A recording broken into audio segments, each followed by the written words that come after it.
Salut les copains!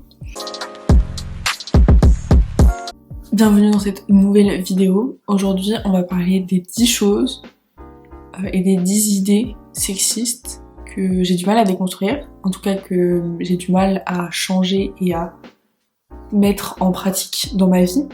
Du coup, oui, je voulais faire une petite intro pour vous parler de un peu de contexte général, etc. avant de rentrer dans le vif du sujet. Et du coup, pour préparer cette vidéo, j'ai lu des articles, etc. Et il y a un article qui m'a beaucoup plu de Little Miss Punchline. Je ne connaissais pas ce blog. Du coup, je vous mettrai l'article en barre d'infos si il vous intéresse. C'est un article qui parle de déconstruction pour avancer. Voilà, pour avancer vers un monde meilleur, il était nécessaire de déconstruire nos idées, etc. Et c'est là que mon introduction et mon début de vidéo commencent. 2 points qui me semblaient hyper importants à préciser avant. Donc ce que je voulais vous dire avant, c'était que chaque être humain de cette planète ne pouvait échapper aux biais sexistes, aux biais racistes, aux biais homophobes, de par la socialisation, de par l'école, l'éducation, la culture, la société en fait, le système. On fait partie d'un système et d'une société patriarcale, raciste, hétéronormée, etc. validiste. Et chaque être humain de base ne peut pas être soudainement hyper cool et être bienveillant. Et du coup, je voulais rappeler ça pour rappeler que le problème n'est pas les individus, mais que le problème est la société. Et je trouvais ça important de le dire avant de balancer plein de trucs que je fais très mal. Voilà. Peut-être pour me déculpabiliser d'avance. Voilà. Mais du coup, aussi, cette vidéo veut dire que même si on n'est pas d'accord et que même si on veut changer, des fois c'est plus difficile que ce qu'on croit, parce que la société est plus forte et plus importante que toutes les volontés du monde, parfois. Voilà. Et la deuxième chose importante que je voulais dire avant de commencer, c'est que je vois beaucoup le terme se déconstruire, je suis en train de me déconstruire, je suis quelqu'un de déconstruit. On se déconstruit pas de nous-mêmes. On déconstruit des idées, on déconstruit des biais, on déconstruit des conditionnements, mais on ne devient pas soudainement des morceaux de je sais pas qui de nous. Se déconstruire soi-même, ça n'existe pas.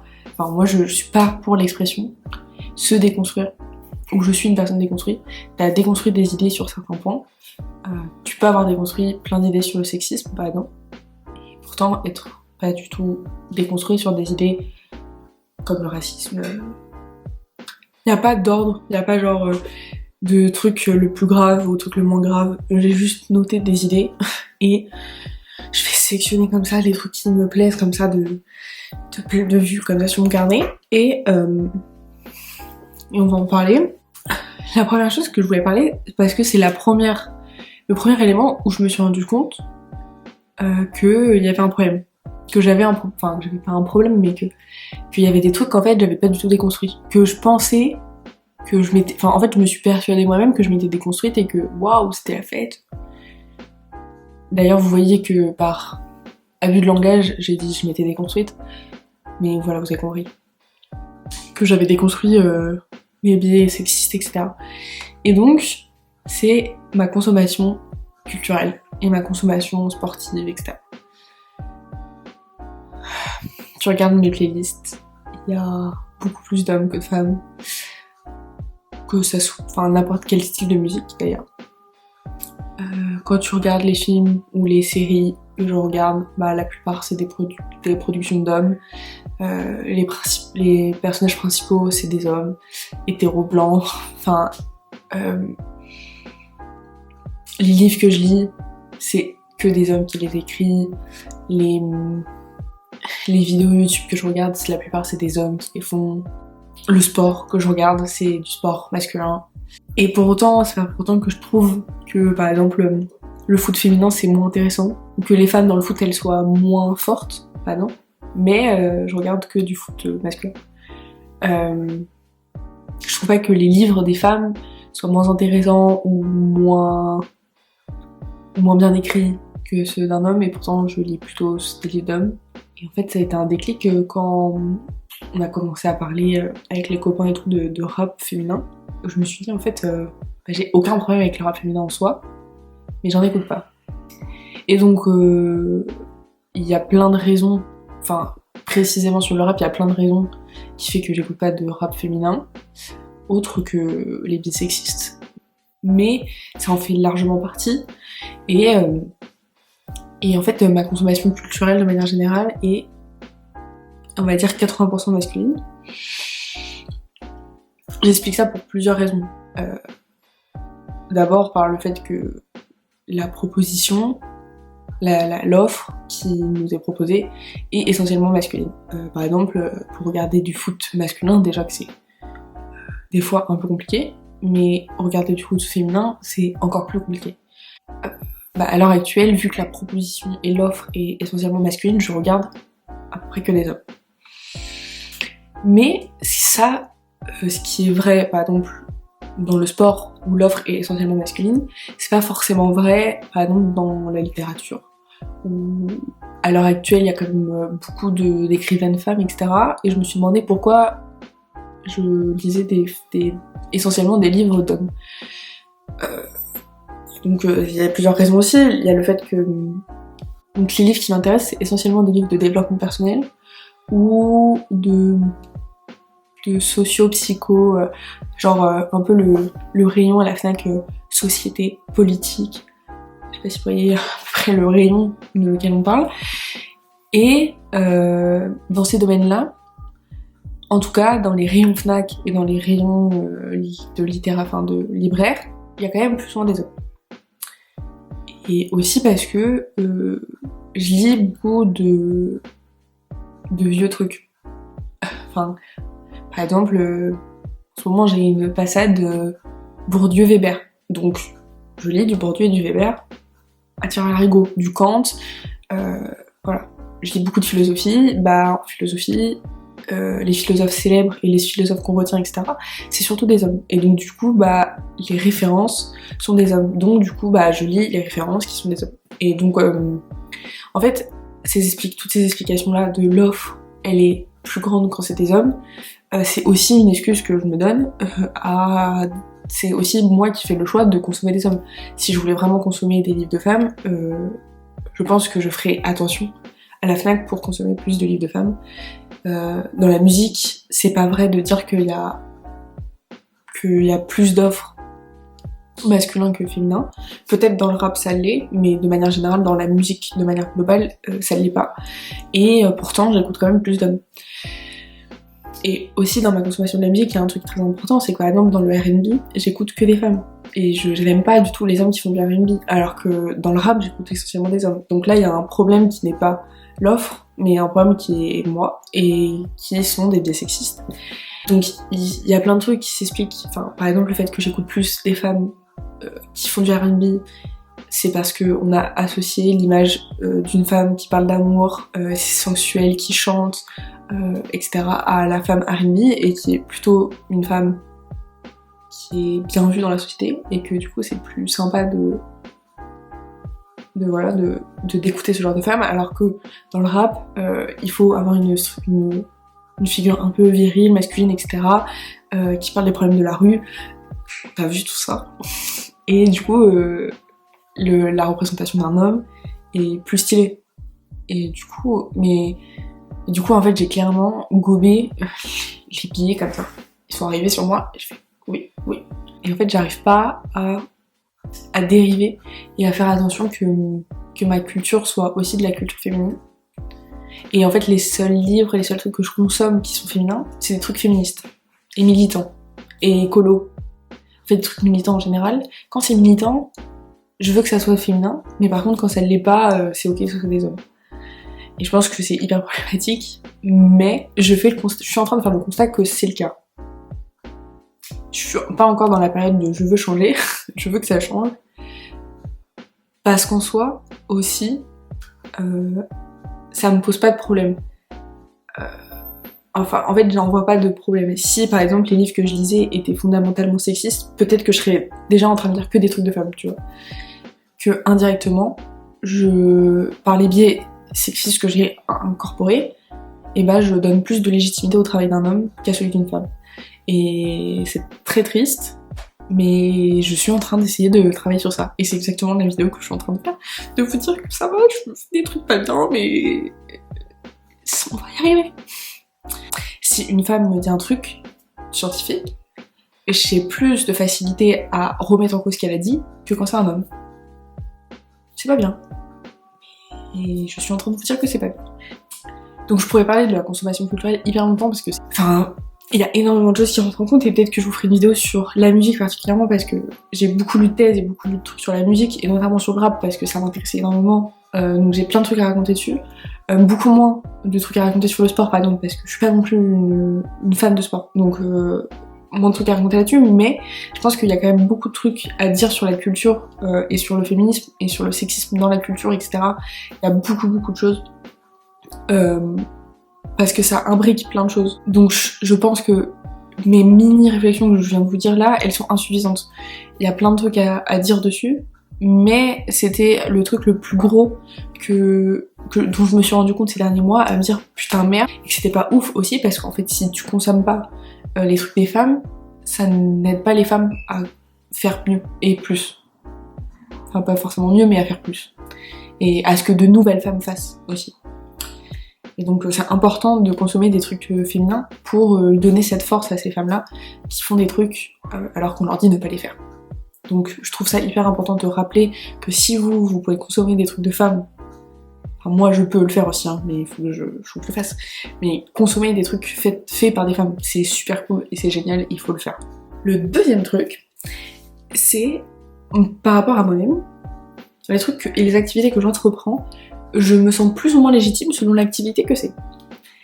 Par exemple, je me sens entièrement légitime et entièrement à l'aise et non pompé up à donner des conseils de make-up, alors que au niveau du make-up, j'ai pas de formation, je suis pas une make-up artiste, je me maquille pas non plus excellemment bien. Mais donner des conseils à des gens sur le make-up, pompé up, y a pas de souci. Je n'ai aucun tabou là-dessus. Par exemple, je suis une énorme quiche en cuisine, mais par contre, donner des conseils en cuisine, pas de souci. Par contre, au niveau du bricolage, j'ai légèrement de notions. Au niveau de l'automobile, j'ai légèrement de notions. Faut pas non plus, je suis pas non plus une experte, hein, faut pas, voilà. Mais par contre, ça, je ne donnerai jamais de conseils et je fermerai mon énorme gueule constamment. Alors que pourtant, je pense avoir un mini skills en informatique. Je crois.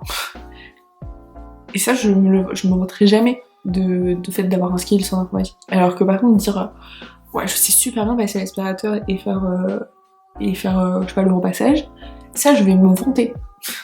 Je me sens légitime. Donc, vous voyez bien le problème.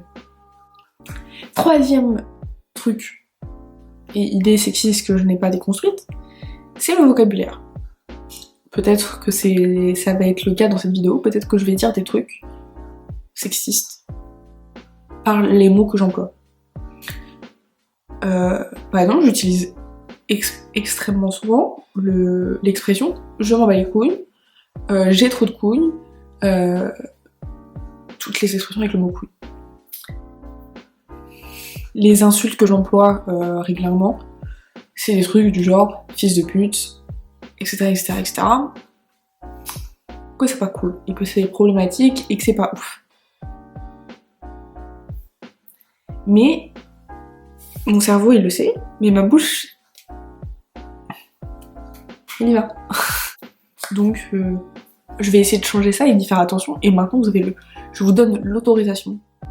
Je vous demande même expressément qu'à chaque fois que je dis quelque chose qui n'est pas ok, vous me mettez une énorme tatane dans la gueule. Peut-être pas une tatane dans la gueule, on va se calmer, mais juste vous allez me dire gentiment, ce n'est pas ok ce que tu viens de dire. Quatrième point, c'est une injonction que je m'impose à moi-même, et que la société m'a imposée, et que je continue de m'imposer gratuitement, permanence. C'est que quand il y a des événements, quand il y a des soirées, quand il y a des moments de regroupement, ou qu'il y a des moments où je vais retrouver des gens que j'ai pas vus depuis longtemps, je me sens obligée de me make-upper la tronche, de m'habiller hyper bien, alors que j'en ai rien à faire. Quand je vais dans un rendez-vous chez le banquier, quand je vais à un rendez-vous chez le médecin, Pourquoi chez le médecin? Quand je vais juste voir des gens que j'ai pas vus depuis longtemps. Ou quand je vais à une soirée, je me mets en bomba latina.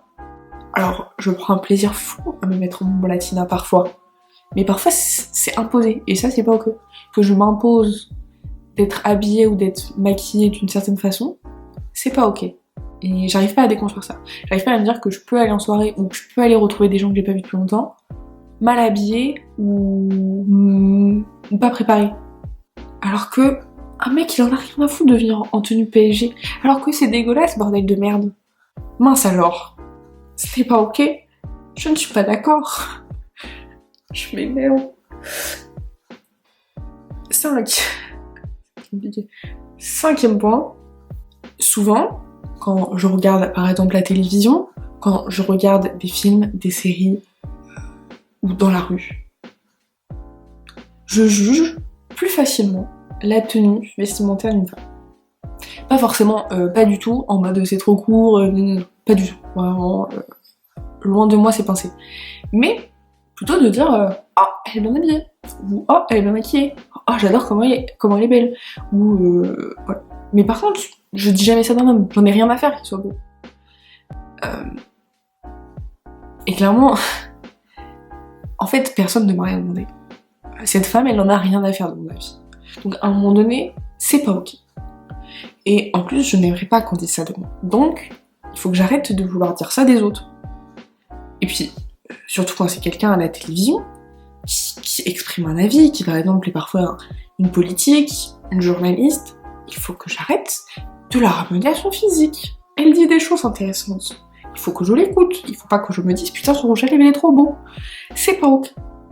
Et du coup, je voulais dire sur ce jugement-là que souvent on a un jugement dans nos têtes. Parce que la société, parce qu'on nous a dit qu'il fallait juger, critiquer, donner son avis tout le temps alors que personne ne nous a rien demandé. Donc parfois on a ce jugement dans la tête. Et le plus intéressant, c'est déjà de fermer sa grande gueule. Voilà. Quand je vois quelqu'un à la télé, qui est très belle peut-être, oui, d'une beauté splendide, mais qui est là pour autre chose que sa beauté. Et une femme est toujours là pour autre chose que sa beauté. 99% du temps, à part si t'es Miss France. Mais sinon, tout le reste du temps, une femme, quand elle vient à la télé, quand une femme, elle discute avec toi dans la rue, ou quand elle fait des vidéos sur internet, elle ne vient pas pour te parler de sa beauté. Donc en fait, pas de commentaires non sollicités sur sa beauté. Je le pense. Mais je ne le dirai pas. Je ferme ma grande gueule. On a dans la tête. Il faut pas que ça arrive plus loin que dans la tête. On ne dit plus rien. Stop. Enfin, je dis ça à vous, mais en fait, c'est peut-être moi qui... et la personne qui juge le plus dans ce groupe. Mais... se taire. Ne rien dire. Tout garder dans la tête, et après culpabiliser soi-même d'avoir pensé ça. C'est tout. Voilà. C'est la seule chose qui est autorisée. Petite 6e truc. C'est mon comportement lors de discussions, qui est différente si je suis face à un homme ou si je suis face à une femme. J'ai beaucoup plus de patience et de pédagogie avec un homme qu'avec une femme. J'ai moins de patience avec les femmes. Et je sais que c'est pas bien. Je sais que c'est pas bien, qu'on est dans la même des galères, et qu'il faudrait que, justement, j'ai un peu plus d'empathie envers les femmes. Mais c'est tout l'effet inverse que ça fait dans ma tête. Je présume que les femmes sont toutes hyper intelligentes, toutes géniales, etc. Ce qui est très bien de présumer ça. Mais du coup, quand il y a une femme qui ne l'est pas, parce que toutes les femmes ne le sont pas en fait, voilà, eh bien je la juge, je me moque d'elle.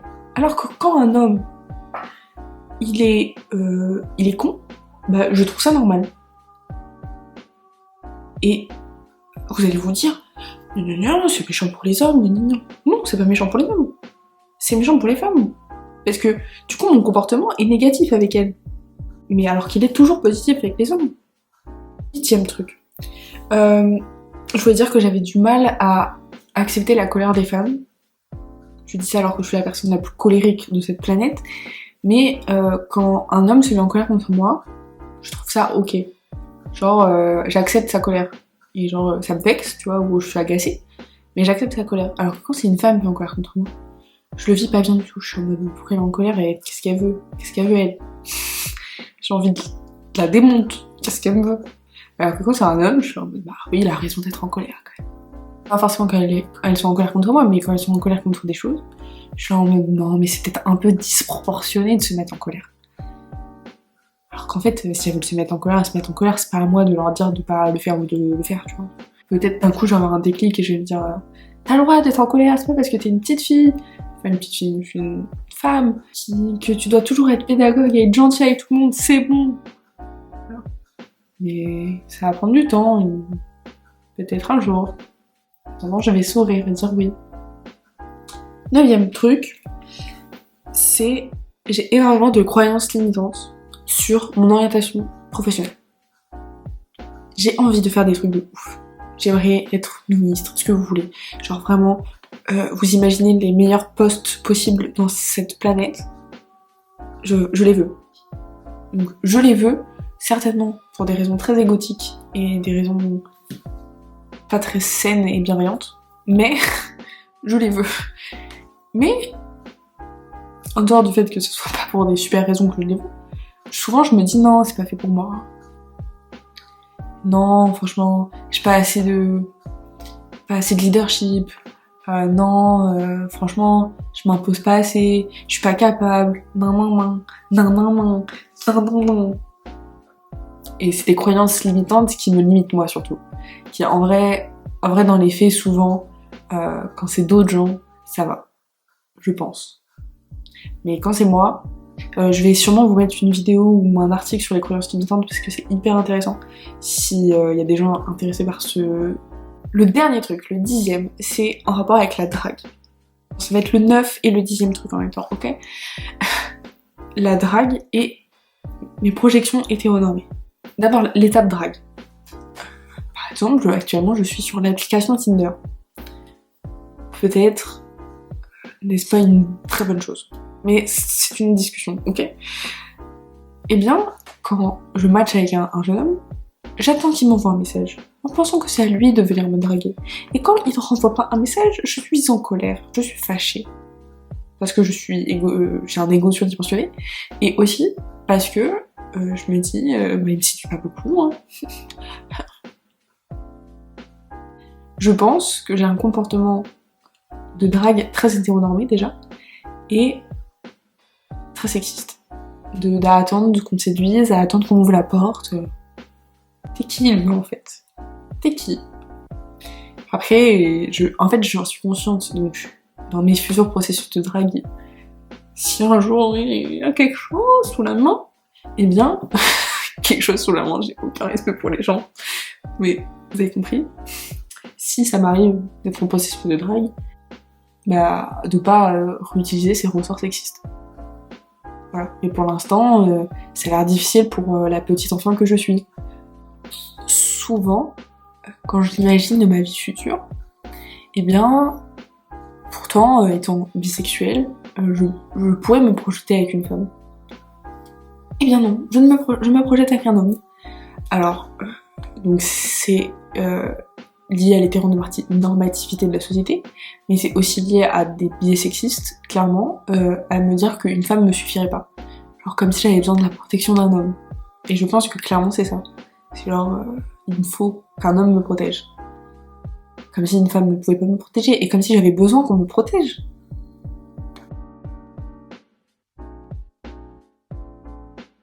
Mon but de cette vidéo, c'était pas de vous dire je suis une énorme merde, c'est pas bien, je fais que de la merde, je pense n'importe quoi. Non. C'était juste de vous dire que même si on est la meilleure personne du monde, puisque je suis la meilleure personne du monde, on peut ne pas être détaché de tous les ressorts sexistes. Et que c'est ok. Et que même si on est une femme, on peut avoir des comportements sexistes et c'est ok. C'est ok dans le sens, il faut pas s'en mordre les doigts et pleurer dans son lit le soir. C'est pas ok dans le sens où il faut essayer de faire en sorte que ça change et de s'améliorer. Mais déjà, il faut prendre conscience de ces ressorts sexistes. C'est ça le plus important, je pense. Dans son étape de déconstruction des idées sexistes, c'est déjà de se rendre compte qu'on a des biais sexistes. Et aussi de se déculpabiliser et de dire que c'est pas de notre faute, que c'est de la faute de la société et de notre éducation. Mais ne pas rejeter la faute sur les autres dans nos comportements futurs. De maintenant se dire j'en suis consciente, donc essayer d'améliorer ça.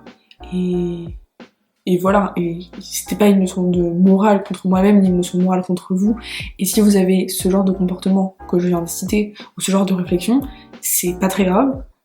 Ce qui est bien, c'est que déjà vous en avez conscience, et on peut faire le travail tous ensemble, pour devenir tous des meilleures personnes.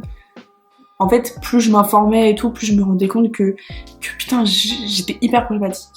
Mais je me déculpabilise de plus en plus à me dire oui, peut-être tu as des comportements et des réflexions problématiques, mais tu tends à devenir meilleur. Et c'est déjà ça le plus important. J'espère que cette vidéo vous a plu, j'espère qu'elle n'est pas trop longue, j'espère que j'ai réussi à la monter convenablement. Et aussi j'en ai dit 10, parce que c'est les 10 dont j'en suis consciente. Mais il y en a certainement des milliers d'autres dont je ne suis pas consciente et dont je ne suis pas informée. Et je vais essayer de faire mieux. Et peut-être qu'il y a aussi des choses que je fais ou que je dis qui sont problématiques, dont je ne me suis pas rendu compte. Et là c'est le moment où vous devez agir et vous devez me dire « Il va, ce n'est pas bien ce que tu fais ». Bisous.